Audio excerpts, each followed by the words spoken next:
ang Senate ngayon is may hesitancy sa pag-investigate sa 18 Marines. Ano yung reaction niyo dito, ma'am?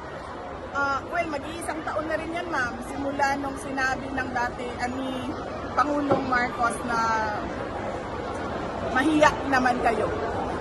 No? Mag-iisang taon na yan. Hanggang ngayon, wala pa rin nananagot sa flood control scandal, sa katiwalian na nangyari sa 2023, 2024 at 2025 budget.